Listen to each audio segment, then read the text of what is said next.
and they don't come much bigger or better than this big Brit bruiser.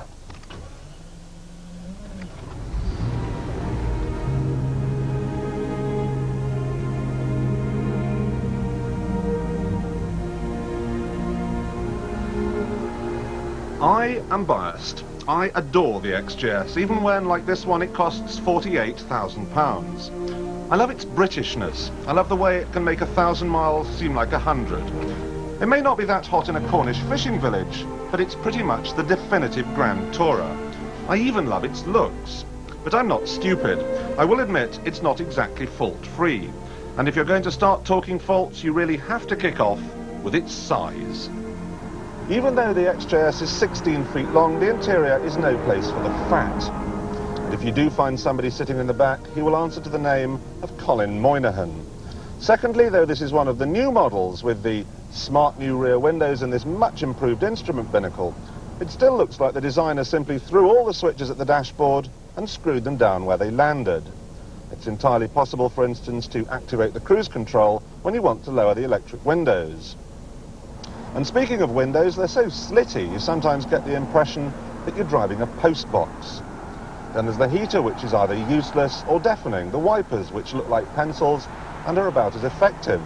There's nowhere really to put my left foot, the steering wheel isn't on straight, you can't see half the dials, and the CD player mounted in the boot has an aggravating habit of jumping so much that even Beethoven begins to sound like MC Hammer. But throughout the Jaguar's 17-year life, there have always been niggles. This car, however, has added a new one to the list. You see, this is not an XJRS. This is the new Jaguar Sport XJRS. So called because under that beautifully sculptured bonnet, which is so long you could have an accident and not even know about it, is a 6-litre V12... Oh, I'm sorry, could you just excuse me for a second?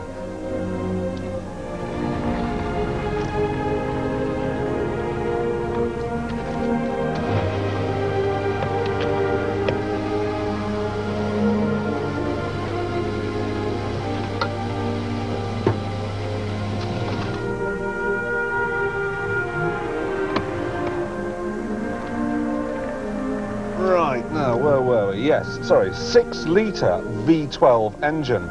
Now, this churns out a not inconsiderable 333 horsepower. Even though it's mated to a rather archaic 3-speed automatic gearbox, this car will still out-accelerate the 968. It also has a top speed of, oh, I don't believe this. I'm sorry, I'm going to have to stop again.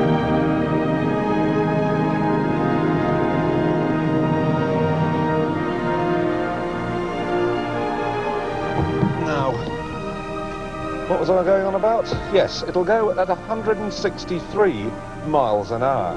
That is very, very fast. But here's the rub. That is my average MPG.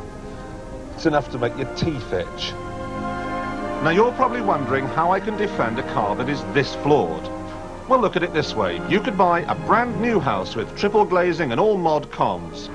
Or you could go for a 17th century manor. It'd cost you a fortune to heat, you'd bang your head on the beams and the plumbing would be from the Dark Ages. But me, I'd take the manor house.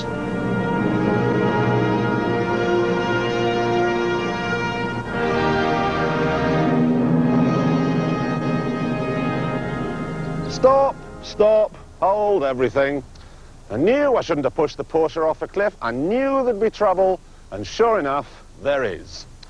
You see, Porsche GB has a new managing director, and he agrees that £40,000 is too much for the 968. He reckons 34,000 is nearer the mark. Now that puts it on a level with the Nissan 300ZX here, the one I talked about earlier.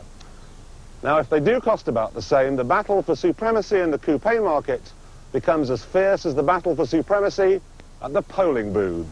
Oh, damn! I said I wasn't going to mention the election, sorry.